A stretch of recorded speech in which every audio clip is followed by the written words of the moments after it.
Assalamualaikum warahmatullahi wabarakatuh. Alhamdulillahirabbil alamin wa bihi nasta'in wa ala umurid dunya waddin. Wassalatu wassalamu ala asyrafil anbiya'i wal mursalin wa ala alihi wa sahbihi ajma'in. Alhamdulillah, puji syukur kehadirat Allah Subhanahu wa taala karena pada hari ini kita masih diberikan kesempatan, kesehatan dan serta keselamatan, rizki yang halalan thayyibah berkah. Yang mudah-mudahan rizki yang kita dapat yaitu rizki yang Allah ridhoi, Allah berkahi. Dan tak lupa pula salawat dan salam tak henti-hentinya selalu kita haturkan ke pangkuan beliau baginda Nabi besar kita Muhammad sallallahu alaihi wasallam.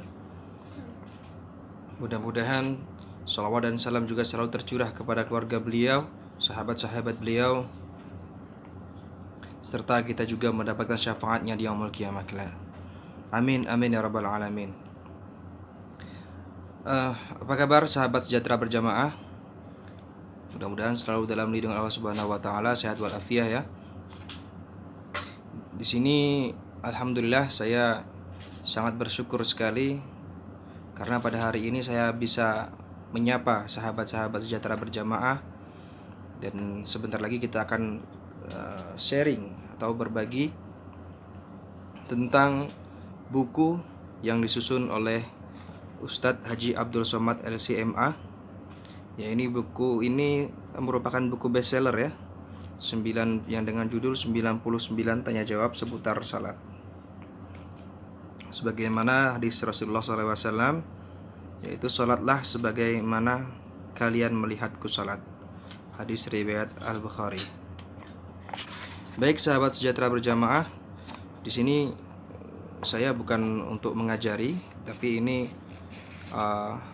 kita sama-sama belajar tentang pertanyaan-pertanyaan yang ada di sekitaran kita tentang salat. Baik, sebelum kita lanjut ke videonya, jangan lupa subscribe yang belum subscribe video ini, dan yang belum like silahkan di like dan juga di share video ini.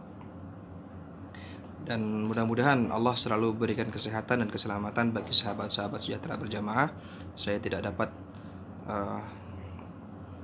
membalas secara langsung segala kebaikan sahabat sejahtera berjamaah. Baik, langsung kita buka. Bismillahirrahmanirrahim ya. Baik, kita baca dulu ya yang ini. Katalog dalam terbitan Perpustakaan Nasional Republik Indonesia, yaitu tentang 99 tanya jawab seputar salat oleh Haji Abdul Somad LCMA. Tafakum Media, kelompok Semartania Publishing, Pekanbaru 2017. Ini cetakan kedua, 248 halaman dengan ukuran 14,5 x 20,5 cm. Ya, ISBN 978 602 1159 21 strip 7. Satu judul inspirasi, satu judul ya. Nah, ini judulnya. Judulnya 99 tanya jawab seputar salat. Penulis Haji Abdul Somad LCMA. Beliau adalah lulusan dari S1 Al-Azhar Mesir, S2 Darul Hadits Maroko. Alhamdulillah. Jadi bukan main-main ya, bukan kaleng-kaleng ini Ustadz kita, yaitu Ustadz Haji Abdul Somad LCMA nih. Dan beliau merupakan dosen Universitas Islam Negeri Sultan Syarif Kaim Riau. Alhamdulillah. Beliau juga sehari-hari adalah seorang dosen. Perwajahan muka dan isi oleh tim Tafakuh, penata letak tim Tafakuh. Dan cetakan 1 2009, cetakan 2 Januari 2017, revisi dan pengayaan materi. Cetakan ketiganya Mei 2017, cetakan 4 Juni 2017, cetakan kelima Agustus 2017, cetakan ke-6 yaitu Oktober 2017, cetakan ke-7-nya Desember 2017, cetakan ke-8 Februari 2018, dan cetakan yang ke-9 September 2018. Penerbit Tafakum Media, kelompok Semartania Publishing, perkantoran Sudirman Raya Blok D5, Jalan Jenderal Sudirman, Pekanbaru Riau. Ini nomor teleponnya ya. Ada sedikit sekapur sirih dari beliau Ustaz Abdul Somad, yaitu alhamdulillah wassalatu wassalamu ala rasulillah sallallahu alaihi wasallam. Allahumma shalli wa sallim wa barik alaihi wa ala alihi wa sahbihi wa min tabi'ahu wa min wa alaihi wa mawalah. Seorang laki-laki tua datang kepada saya, rambutnya sudah pemutih karena usia. Setelah bersalaman, ia pun berucap, Pak Ustadz, ketika bangkit dari ruku, saya selalu mengucapkan Sami Allahu liman hamidah. Kata menceramah, di kampung saya, makmum yang melakukan perbuatan seperti itu maka sholatnya batal. Bagaimanakah sholat saya selama ini? Baik, dalam sebuah pengajian terlihat seorang jamaah yang melaksanakan sholat. Ketika takbiratul ihram, ia angkat kedua tangannya setinggi-tingginya. Setiap kali tegak bangun dari sujud, ia kembali mengangkat kedua tangannya. Seorang muslim yang hidup bernafas karena nikmat dan karunia Allah, detak jantungnya karena kudrat dan iradat Allah, tapi tidak pernah mau menempelkan dahinya untuk bersimpuh sujud kehadirat Allah. Tiga kasus di atas merupakan gambaran kepada kita tentang potret umat saat ini. Saya berharap meskipun jauh dari kesempurnaan, mudah-mudahan buku kecil ini dapat memberikan jawaban untuk ketiganya. Amin ya rabbal alamin.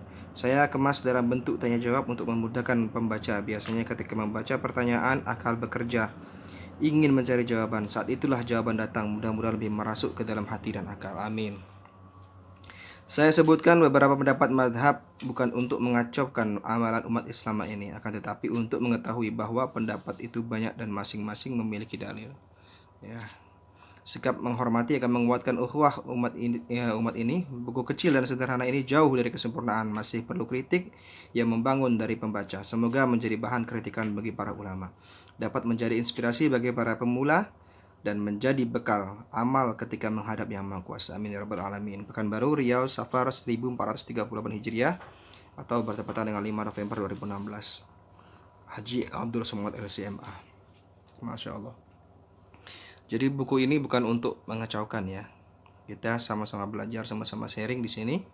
Dan saya pun dalam pembacaan buku ini dan masih banyak kesalahan dan kekhilafan. Jadi mohon kritikan bagi sahabat-sahabat sejahtera berjamaah ya. Nah, kita coba dulu baca biografi beliau. Nih, biografi penyusun. Haji Abdul Somad LCMA lahir pada hari Rabu 30 Jumadil Awal 1397 Hijrah, bertepatan dengan 18 Mei 1977 Masehi. Menyelesaikan pendidikan atas di Madrasah Aliyah Nurul Falah, Air Molek, Indragiri, Hulu Riau pada tahun 1996.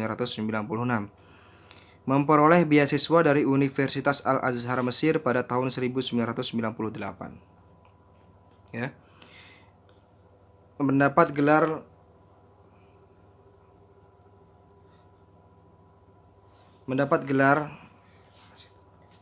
di situ behanan di situ. Mendapat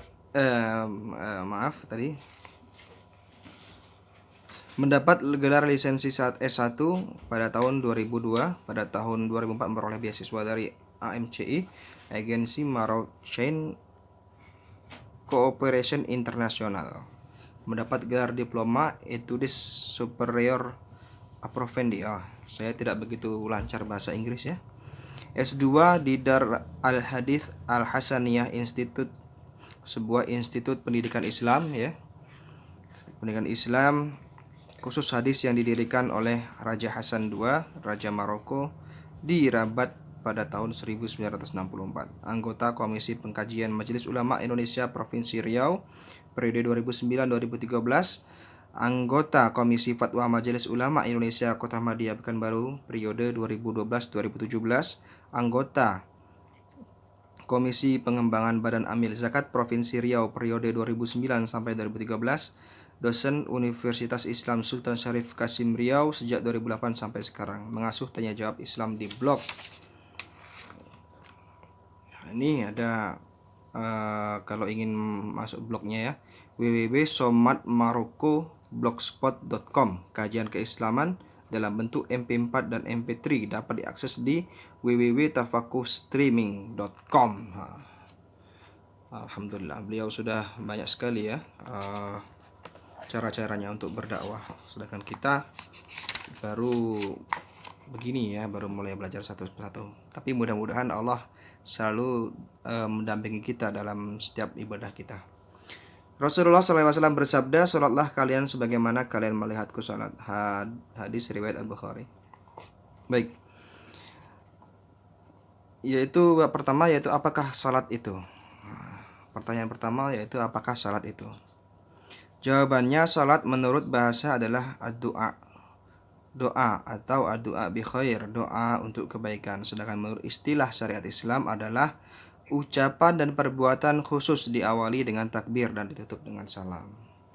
Nah, ini ya. Secara garis besar, salat adalah doa. Doa untuk kebaikan. Lalu pertanyaan kedua, apakah dalil yang mewajibkan salat? Jawaban dari Al-Qur'an, wa ma umiru, a'udzubillahi minasyaitonirrajim, wa ma umiru illa liya'budullaha mukhlishina lahuddin hunafa'a wa yuqimus sholata wa yu'tuz zakata wa dzalika dinul qayyimah. Padahal mereka tidak disuruh kecuali supaya menyembah Allah dengan memurnikan ketaatan kepadanya dalam menjalankan agama yang lurus, dan supaya mereka mendirikan salat dan menunaikan zakat, dan yang demikian itulah agama yang lurus. Quran Surah Al-Bayyinah.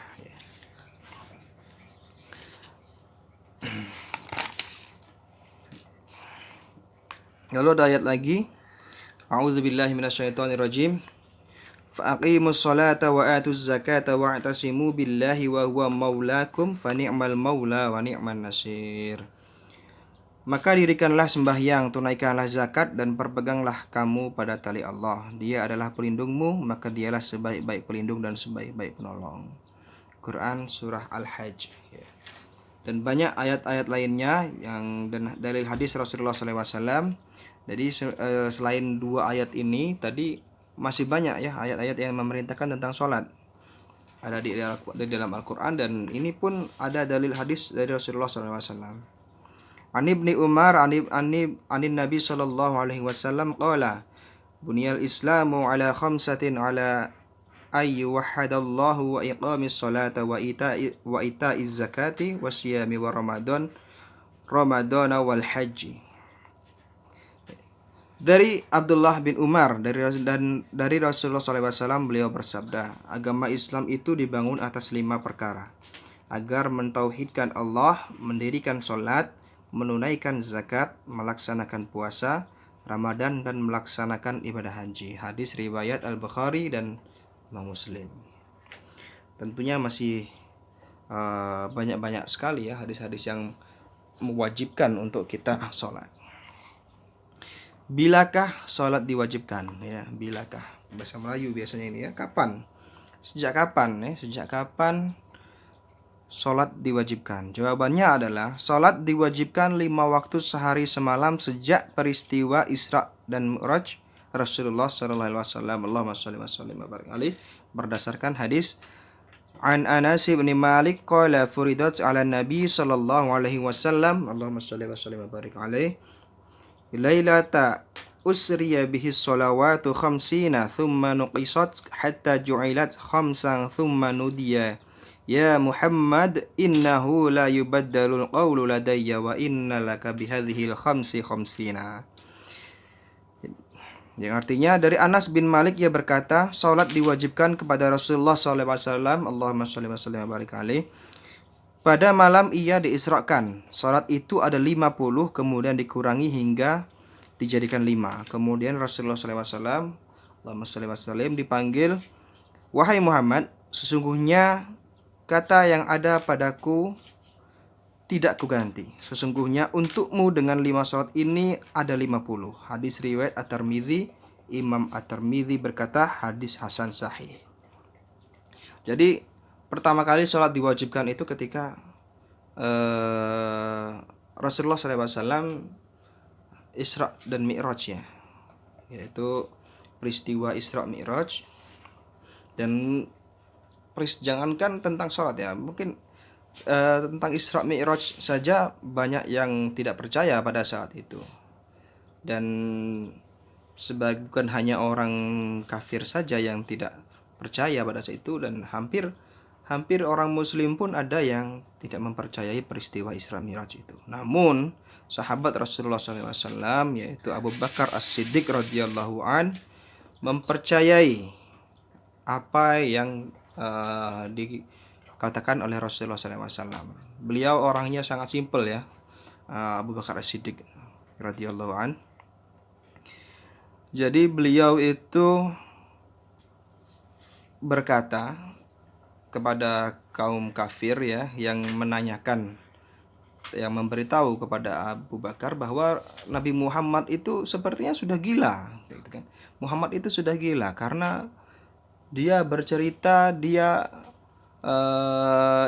Isra ya, ke Baitul Maqdis, ke Sidratul Muntaha, lalu naik ke langit ketujuh ya.